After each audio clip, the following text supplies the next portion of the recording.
nina baadhi ya vipodozi kwa ajili yako. Binti anaambiwa yupo bizi anapandisha hisia. Mama akageuka, unafanya nini? Akasimama na kumfuata. Shida nini? Toa mikono yako. Binti akarudi tena. Madam akamsukuma. Binti akarudi tena na kumvagaa mpaka mama akalainika, akamtupia kitandani. Baada ya wazungu kumwagika, binti anasema tafadhali nisamee, haitajirudia tena. Tafadhali usimwambie mume wako. Mama anasema usijali, sijawahi kulizika kiasi hiki maisha yangu yote. Umenifikisha kileleni. Mama upo serious? Mama akampa mkono kisha akauweka kwenye kifua chake. Wakiwa wanapiga stori, mume wake anafika na kumuuliza, mbona hujaja kazini? Nilikuacha ukijiandaa kutoka. Mama anasema nilibadili mawazo, mimi ndo mmiliki wa kampuni, kwa hiyo nitaiendesha jinsi ninavyotaka. Jamaa kuwa na kelele. Binti tulia, usiogope, mali ni zangu, utaenjoy, hicho ni kionjo tu. Mzigo unaanzia chumbani. Huyu dada mwenye nguo ya njano anayejiremba anaitwa Natasha na huyu ni mpenzi wake. Kwa hiyo hapa huwa ni mambo ya misago. Natasha huwa anawapelekea moto wanawake wenzake ili anatoka, jamani mpenzi hata uniagi. Basi akampa juisi ya tango pale. Upande wa pili tunaonyeshwa huyu jamaa kwa jina la Ijike. Kuna nyumba anaitafuta, amepewa address. Akagonga hodi, mlinzi akafungua, unamtafuta nani? Ijike akasema namtafuta Madam Elizabeth, nilipewa address yake. Mlinzi akampigia madam. Madam akasema mruhusu aingie ndani, ni mgeni wangu. Wao jamani, karibu nyumbani kwangu. Mix amepapaso mingi mgongoni. Karibu sana, nikuletee kinywaji gani? Champagne, wine au whisky? Amna mama, nipo sawa. Usiniite mama, jina langu ni Elizabeth au Lizi. Sawa Madam Lizi. Sio Madam Lizi, naitwa Lizi. Aya simama ukachukue waini. Mama ni miemko tu. Mwamba baada ya kuchukua waini akawa anapashangaa mule ndani akisema hii nyumba ni kama ikulu. Mara Madam Lizi anafika. Mchizi anasema unaonekana unataka kutoka. Madam Lizi akasema tunatoka out, nataka tukatembee ili mimi na wewe tupate kujuana zaidi. Basi wakatoka. Mfanyakazi wa ndani akiwa anaenda sokoni, mlinzi anamwambia nilijua tu, unafikiria sijui? Madam ametoka na wewe sasa hivi unatoka, unaenda kumuona bwana wako. Wewe ni mjinga, madam kaniagiza sokoni, unaniita mimi mjinga? Jiangalie jinsi ulivyo, huko nyuma hata nyama hazipo, ni mifupa tu. Madam Liz na Ijike walivyorudi, madam akamuuliza unafanya kazi gani? Mwamba akasema nafanya kazi kwenye benki za mikopo. Na unalipwa shingapi? Na alipo 50,000 kwa mwezi. Madam akasema kaa kwangu na nitakuwa na kulipa 100,000 kwa wiki moja. Ijike akashangaa. Upande wa pili tunaonyesha huyu rafiki yake na Ijike anaitwa Victor. Anasema kwa hiyo Ijike bado hajarudi, nilimwambia asiende kwa huyo mwanamke hata kazini kuwepo, na nikimpigia apokee simu zangu. Akajaribu kupiga tena, Ijike akapokea. Victor amuuliza mbona hujaja leo kazini? Ijike anasema tutaongea nikirudi nyumbani. Victor akawaka, unajua ni jinsi gani nilivyohangaika mpaka ukaipata hiyo kazi, alafu sasa hivi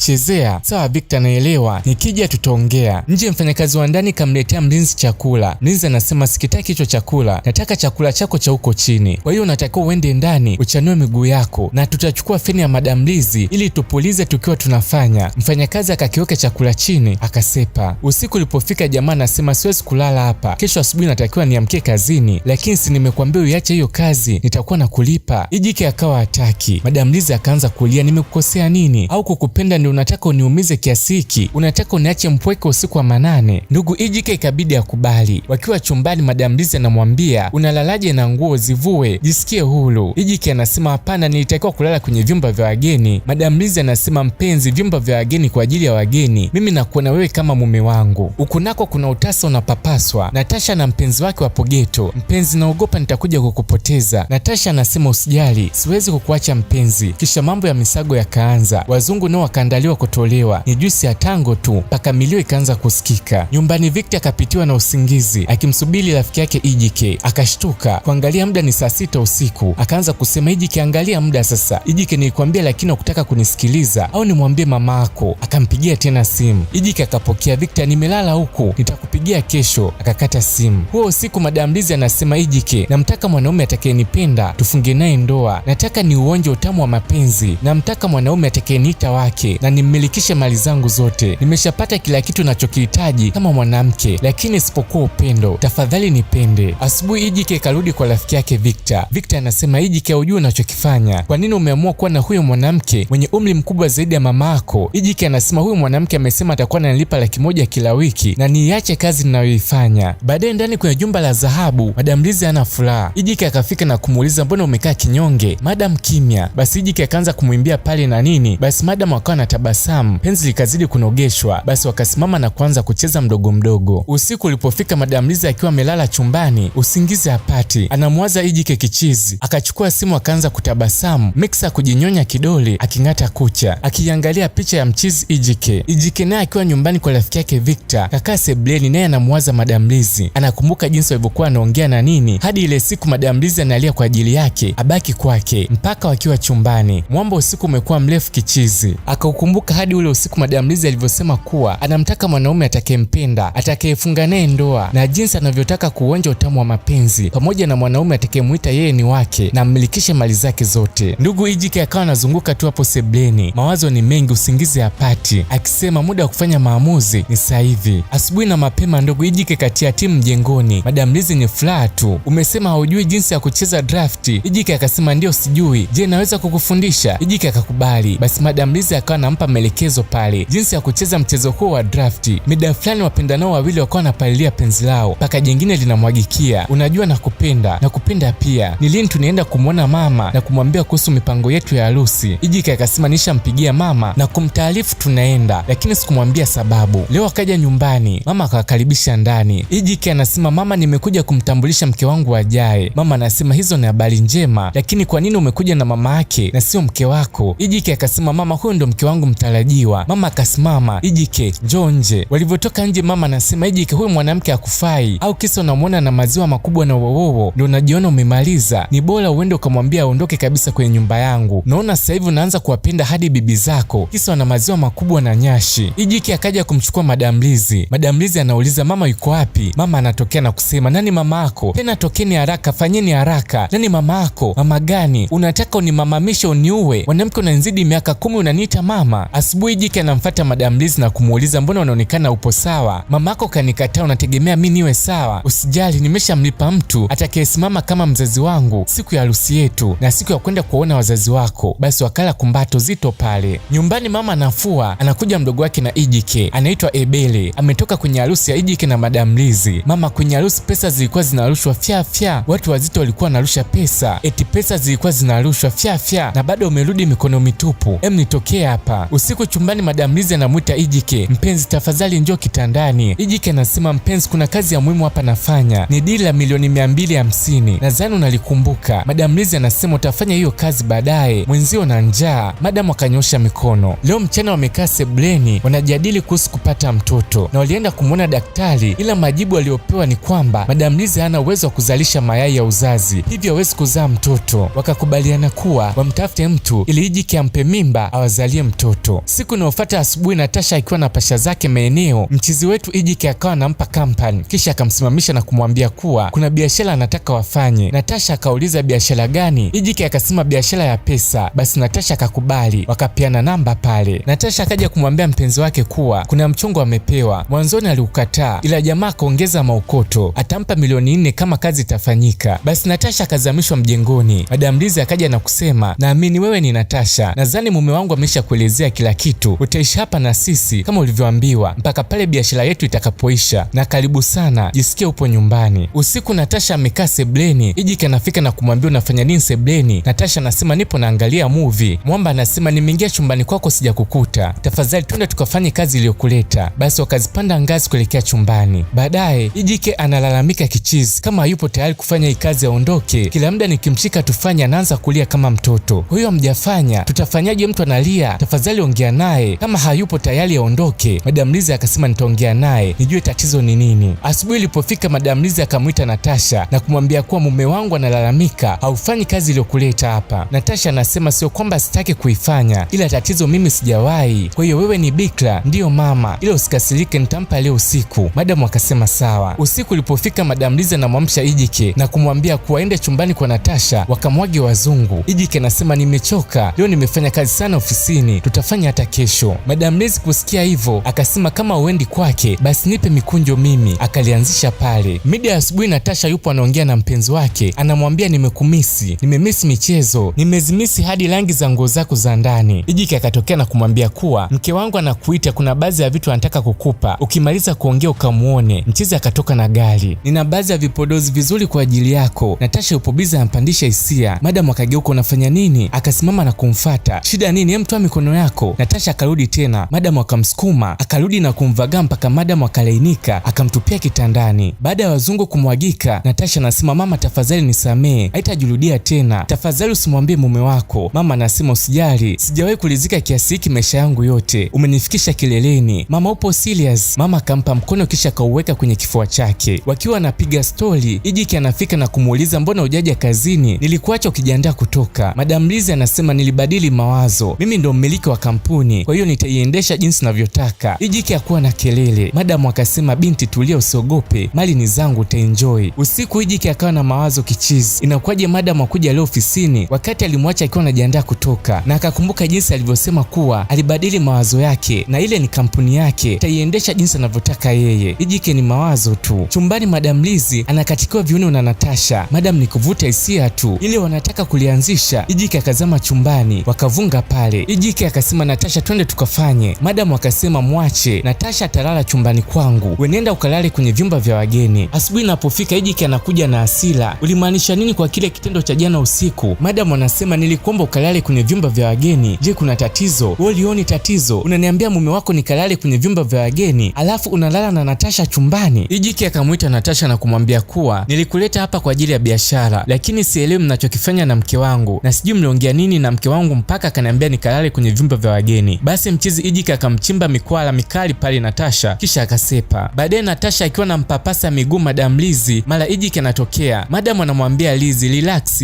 usiogope. Ejike akasema Natasha, tupishe kidogo, nataka kuongea na mke wangu. Akasema mke wangu, nini kinaendelea kati yako na Natasha? Madam kusikia hivyo akawaka, akawa mkali kupindukia. Ejike akaamua kumfanyia Madam Liz surprise, labda alimkosea ndio maana akabadilika, akafunga mapulizio na nini. Madam kufika, Ejike akaanza kuimba. Madam anamwangalia tu, akapiga magoti. Madam kwa hasira akampaka keki usoni, unawezaje kuichafua nyumba yangu? Akaanza kumpiga na maua yake. Leo chumbani Madam Liz na Natasha wanaliwasha, inasikika milio tu. Mara Ejike akawafuma, wakaanza kufokeana pale, wewe ni nani kwangu? Mimi nimepata penzi jipya. Natasha kala kofi, wakavurugika mule chumbani. Ejike akaanza kuwapiga. Madam akawapigia polisi na kumfukuza Ejike nyumbani kwake. Asubuhi Madam Liz anamuita mlinzi na kumwambia kuwa usije ukamfungulia tena geti Ejike, nimemfukuza humo ndani, ukimfungulia akaingia ndani utapoteza kazi yako ya ulinzi kwenye hii nyumba. Ejike ikabidi arudi magetoni kwa mshikaji wake Victor. Kumbe Victor naye ameshaama. Ile kugonga akatoka mwamba tofauti kabisa. Nikusaidieje? Samahani, namuulizia Victor. Mwamba anasema Victor simjui, hapa naishi na mdogo wangu tu na tulihamia hapa miezi mitatu nyuma. Ejike pozi likakatika kabisa. Basi akaamua kumpigia Victor simu na kumwambia kuwa nimeenda magetoni, nimekuta umeshaama, upo wapi? Nataka tuongee na matatizo. Victor anakataa kusema alipo, anasema sasa hivi nimeoa na naishi na mke wangu. Ejike anasema nakuomba niambie tu ulipo nije tuongee. Victor akamtolea nje. Baada ya mambo kuwa magumu, Ejike ikabidi tu arudi nyumbani. Kafika na kuipa familia yake mkasa mzima uliompata. Mama anasema hayo maneno ni ya kweli, ila nilikwambia ukutaka kunisikiliza. Ona sasa aliyokukuta. Asiyefunzwa na mamaye hufunzwa na ulimwengu. Na huu ndio mwisho wa filamu yetu.